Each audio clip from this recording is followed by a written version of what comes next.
Amém, adorado seja o nome do Senhor Jesus. Vamos ouvir também outra mensagem com o presbítero Manuel Pereira. Depois os senhores também adorando ao nome do Senhor Jesus.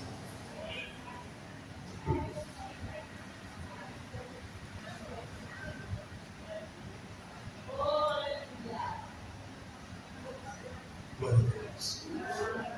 Meus queridos, a paz do Senhor Jesus a todos. Amém. Amém. Que maravilha estarmos aqui nesta noite, neste culto de louvor e adoração ao Senhor nosso Deus. Estamos alegres porque ainda estamos na presença de Deus. Aleluia.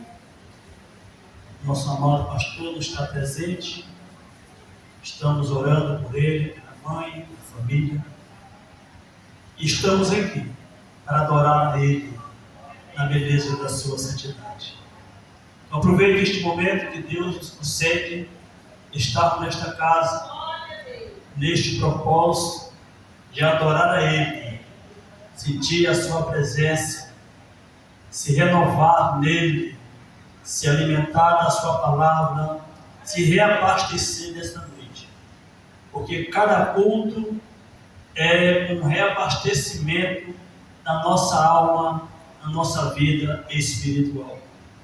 Eu sempre digo que nós somos como um veículo e sempre temos que estar abastecendo para continuar a sua trajetória.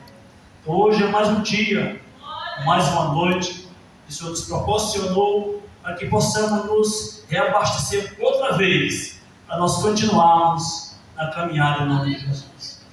Quero ler um texto em Atos dos Apóstolos, capítulo de número 13, o verso de número 36. Somente este verso é somente uma saudação nessa noite, que assim nos diz: porque na verdade, tendo Davi servido a sua própria geração, conforme o desígnio de Deus, adormeceu e foi para junto de seus pais, e viu a corrupção.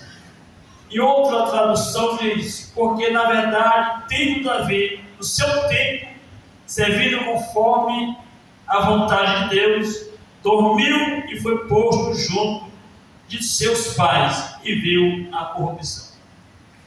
Paulo ele faz menção de Davi a respeito que ele serviu ao Senhor, serviu a sua geração, mas chegou o tempo em que ele dormiu e foi colocado junto de seus pais. Toda a história de Davi, nós conhecemos muito bem a sua trajetória, de que forma Davi serviu ao Senhor. De várias maneiras, de várias formas, ele serviu ao Senhor. Não foi à toa que Deus assim o escolheu, segundo o seu coração, para que ele ali vivesse conforme a sua vontade, servisse a ele da maneira que alegrasse o coração de Deus. Nós vemos Davi que ele foi pastor de ovelhas. Davi matou urso, Davi matou leão ainda na sua infância. Mas Deus já tinha um propósito para com ele, até porque o rei Saul já havia deixado com que a graça de Deus havia se afastado da sua vida. Após cometermos alguns deslides pecaminosos, o Espírito de Deus se afasta de Saul. Mas a obra de Deus não fica à toa. Deus sempre tem um escape, Deus sempre tem uma solução para a sua obra. Então ele escolhe Davi segundo o seu coração, no meio de uma família cujo seu pai é Jessé, e seus irmãos estão na batalha, estão pelejando, e ele é aquele jovem que cuida do rebanho, protege o rebanho. E quando nós sabemos a história que ali parece um urso, ele mata, o leão vem e ele mata também. E quando nós vamos que o pai ordena que ele vá à guerra, para que a guerra traga um resultado dos seus irmãos, ele queria que trouxesse a notícia de como estava andando a guerra. E ele vai, e quando chega, ele encontra os seus irmãos e todo o exército fugindo por causa de um gigante chamado Golias, o filisteu. Mas aquilo ali não deixou que ele se acovardasse, entrou em seu coração com medo de forma nenhuma. Eu creio que aquilo ali foi um incentivo para Davi, foi mais uma coisa que levantou o ânimo para ele, até porque ele não vê só seus irmãos, ele vê toda a nação fugindo do seu inimigo, e ele se coloca na prontidão dizendo que ele iria lutar com aquele gigante. E nós vemos que lá em 1 Samuel, no capítulo 17, o versículo de número 51, aonde a Bíblia diz que Davi, após ele ter jogado aquela pedra com a funda na testa de Golias, ele cai. E o versículo 51 diz que ele sobe sobre o gigante que já estava no chão, pega a sua espada, tira da bainha e corta no pescoço daquele homem. Mais uma vitória de Davi para o seu povo e também para o reino de Deus, assim eu acredito. Quem acredita nisso, levante a mão para adorar nessa noite.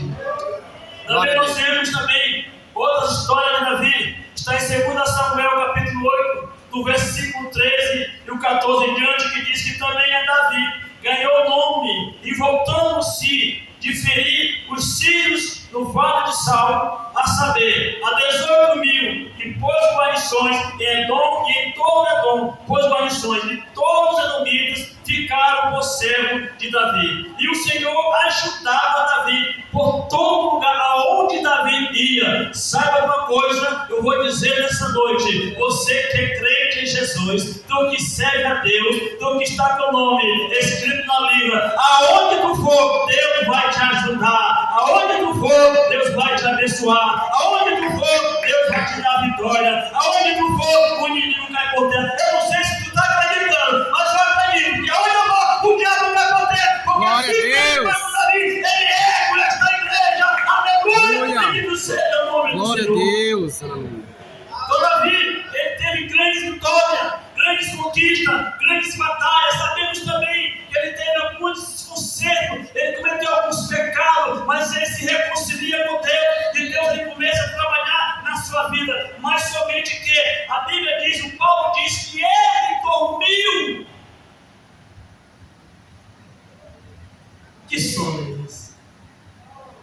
Guerreiro, lutador, vitorioso, mas ele teve que dormir. E foi colocado junto dos seus pais. 1 Samuel capítulo 2, verso 10, diz que Davi dormiu com seus pais e foi sepultado na cidade de Davi. O sono de Davi não foi este sono que sentimos aqui, dormimos agora e acordamos de manhã ou pela madrugada e vamos trabalhar. Não, o sono refere-se à morte, porque está escrito na carta dos Hebreus 9:27, que está determinado o homem morrer uma só vez, e depois disso prossegue-se ao juízo. Então, Eclesiastes 3 diz que há tempo para todas as coisas, tem tempo para nascer e tempo para morrer. Então, Davi teve um tempo de nascer, ele nasceu, ele cresceu, conquistou, matou leão, venceu os inimigos, matou o gigante, alegrou o povo de Deus, Deus se alegrou por ele. Mas eu tenho uma coisa: o tempo da morte chegou para aquele homem de Deus. A mesma coisa acontece conosco. Eu sempre digo lá em casa para minha esposa: tem duas classes de pessoas que não vai passar pela morte. Escute isso aqui nessa noite, está na minha cabeça, no meu intelecto, na minha mente. Um está na Bíblia e o outro é meu. Assim eu acredito. Tem duas classes de pessoas que não morrem. A primeira pessoa que não morre é aquele que nunca foi gerado do ventre de uma mulher. Esse não morre porque nunca foi gerado. Oh, glória a Deus. E a segunda pessoa é aquele que está em 1 Tessalonicenses 4:16. Aleluia, eita glória, do dia do arrebatamento. Eita, aquele que foi arrebatado, ele não passará pela morte, porque a Bíblia diz que o nosso corpo será transformado e depois será realizado ao encontro do Senhor nos ares. Glória a Deus. Aleluia.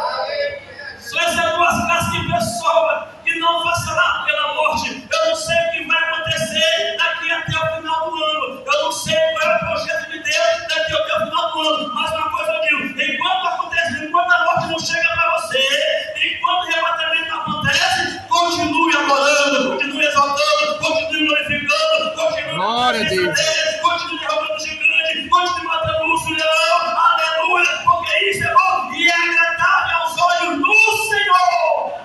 Glória a Deus, aleluia.